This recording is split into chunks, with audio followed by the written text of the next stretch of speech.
Next transaction जो हमारे पास available है वो 8 तारीख की, जिसमें हमने 8,000 रुपए पे किए हैं CNCN कंपनी को, लेकिन इस पर हमने बैंक अकाउंट के जरिए पे किए हैं। IDBI बैंक अकाउंट के द्वारा हमने CNC कंपनी को 8,000 रुपए पे किए हैं। लेकिन यदि हम ध्यान दें तो 8/4 की एंट्री के साथ एक और एंट्री हमारे पास अवेलेबल है 8/4/2010 में ही, जिसमें हमने 3500 रुपए पे किए हैं। सी टैक्स हमारे क्रेडिटर्स हैं, उनको पे किए हैं, जिनका ओपनिंग बैलेंस हमारे पास 25,000 रुपए पहले खड़ा हुआ है, और इसकी पेमेंट भी हमने IDBI बैंक के द्वारा की है। अब यदि ध्यान दें तो दोनों एंट्रीज एक ही डेट की हैं और दोनों की पेमेंट जो है बैंक के द्वारा की जा रही है। क्योंकि दोनों एंट्रीज 8 तारीख की हैं तो यहाँ मैं पेमेंट वाउचर में दोनों को अलग अलग भी एंटर कर सकता हूँ, लेकिन यहाँ पे हमारे पास एक विकल्प और भी है पेमेंट वाउचर को एंटर करने का। इसके लिए सबसे पहले हम कॉन्फ़िगर या F12 दबाकर कॉन्फ़िगर ऑप्शन को क्लिक कर लेते हैं, जिसमें अकाउंटिंग वाउचर्स के अंतर्गत हम use single entry mode for payment received Contra, in vouchers के लिए हम सिंगल एंट्री मोड ओपन कर सकते हैं। इसको मैं यस कर देता हूं और सभी ऑप्शंस को जो जैसी स्थिति है वैसे ही रखता हूं। सिर्फ सिंगल एंट्री मोड को यस करके मैं स्क्रीन एक्सेप्ट कर लेता हूं। मैं पेमेंट वाउचर क्रिएशन स्क्रीन पे आ जाता हूं।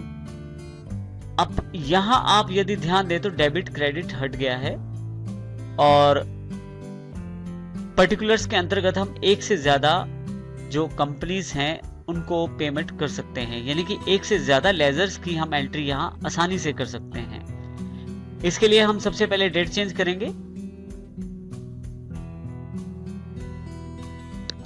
जो डेट है 8 अप्रैल 2010 है। उसके पश्चात किस अकाउंट से पेमेंट होनी है उस अकाउंट की जानकारी हम यहां देंगे। इस बार हमने जो पेमेंट देनी है वो IDBI बैंक से है। जैसे ही आई प्रेस करता हूं मेरे पास यहाँ list of ledger account available हो जाते हैं। देखिए यहाँ दो विकल्प उपलब्ध हुए हैं, कैश और IDBI बैंक अकाउंट, यानी कि मैं दो तरीके से पेमेंट कर सकता था, बैंक अकाउंट के जरिए और कैश। इसमें मैं IDBI बैंक अकाउंट को सिलेक्ट कर लेता हूं। पर्टिकुलर्स के अंतर्गत आपको लेजर्स को हमने पे करना है, अर्थात यहाँ एक से ज्यादा लेजर की एंट्री हो सकती है। और सबसे पहले हमें CNC कंपनी को पे करना है, तो जैसे सी प्रेस करता हूं यहाँ पे CNCN company list of ledger account में CNC कंपनी को सिलेक्ट कर लेता हूं। यहां से मैं, क्योंकि मुझे 8,000 रुपए देने हैं तो यहाँ मैं 8,000 रुपए फिल कर देता हूं। जैसे एंटर करता हूं फिर से मेरे पास जानकारी मांगी जाती है कि ये बिल वाइज डिटेल्स के अंतर्गत मेथड ऑफ एडजस्टमेंट्स में मेरे पास फिर से जानकारी मांगी जाती है कि अब की बार जो पेमेंट है वो मैं किस तरीके से एडजस्ट करना चाहता हूं। अब की बार मैं ऑन अकाउंट सेलेक्ट कर लेता हूं, क्योंकि मेरे पास जो CNC कंपनी का जो बैलेंस है उसमें मुझे ये जानकारी नहीं है कि मैं किस बिल के लिए पे कर रहा हूं, लेकिन मैं पूरे अकाउंट का जो बैलेंस है उसमें से 8,000 रुपए कम करना चाहता हूं। इसके लिए टाइपर रेफरेंस के अंतर्गत मैं ऑन अकाउंट कर देता हूं, ताकि जो बैलेंस टोटल है उसमें से 8,000 रुपए लेस हो जाएं। यहाँ मैं एंटर करके सिलेक्ट कर लेता हूँ। देखिए यहाँ पे जो करंट बैलेंस है वो कम हो गया है 8,000 रुपए।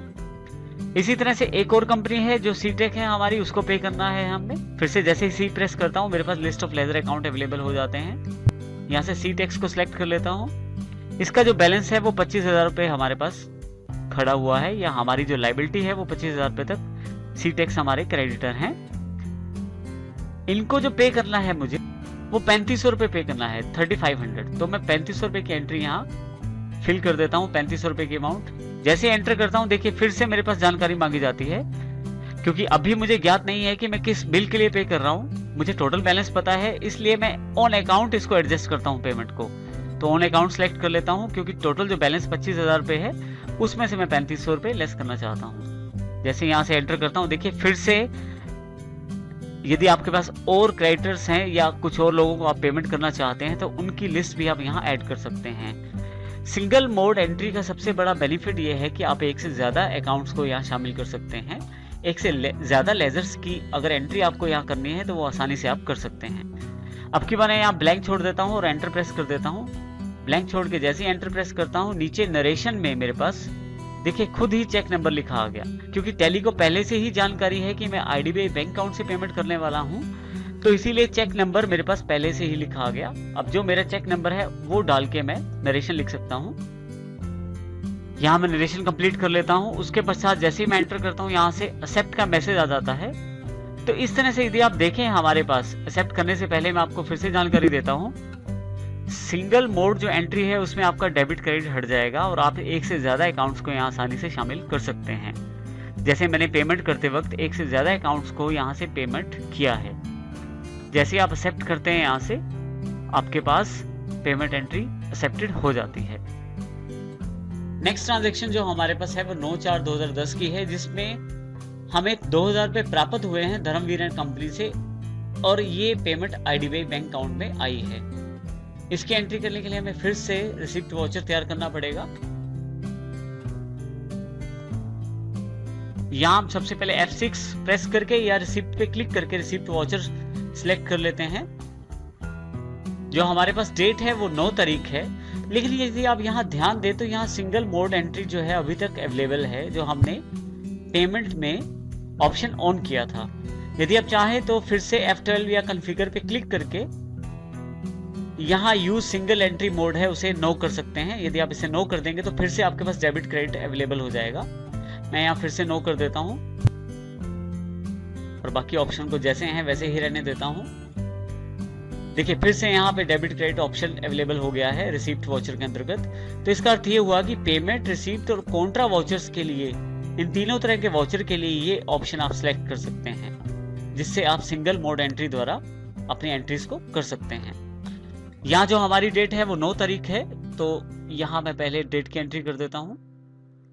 जैसे एंटर प्रेस करते हैं हम यहाँ पे 2 के अंतर्गत यहाँ सिलेक्शन हो जाता है और यहाँ हम 2 के साथ क्रेडिट होने वाले अकाउंट की जानकारी दे सकते हैं, जो कि हमारे धर्मवीर एंड कंपनी है। तो जैसे डी प्रेस करता हूँ, लिस्ट ऑफ लेजर अकाउंट में धर्मवीर एंड कंपनी को सिलेक्ट कर लेता हूँ। यहाँ से मैं जो पेमेंट है 2000 रुपये वो मैं एंटर करता हूँ। यहाँ से जैसे ही क्रेडिट करता हूँ उसके साथ ही मेरे पास यहाँ से फिर से जानकारी मांगी जाती है कि किस तरह से ये अमाउंट सेटल करना चाहता हूँ। यहाँ से मैं अभी ऑन अकाउंट सेटल करना चाहता हूँ, ये अमाउंट एंटर कर देता हूँ। देखिए खुद ही उसने बाय के अंतर्गत कैश ले लिया है, लेकिन अब की बार मैं कैश नहीं चाहता। मेरा जो अकाउंट है वो IDBI के अंतर्गत है, यानी कि जो पेमेंट रिसीव्ड हुई है वो IDBI बैंक अकाउंट के IDBI बैंक अकाउंट में हुई है। तो यहाँ से मैं IDBI बैंक अकाउंट सेलेक्ट कर लेता हूँ। जैसे ही IDBI बैंक अकाउंट सेलेक्ट करता हूँ तो देखिए यहाँ पे 2000 डेबिट हो जाती है अमाउंट। मैं एंटर कर देता हूँ। रिसीप्ट किस चेक के द्वारा हुई है वो जानकारी यहाँ मैं अपने नरेशन में एंटर कर सकता हूँ। नरेशन कंप्लीट करने के बाद जैसे ही मैं एंटर करता हूँ एक्सेप्टेंस की स्क्रीन अवेलेबल हो जाती है। एक्सेप्ट, अब यस कर दें, एक्सेप्ट कर लें तो आपका ये वाउचर एंटर्ड हो जाता है, जो कि रिसीप्ट का वाउचर है आपके पास।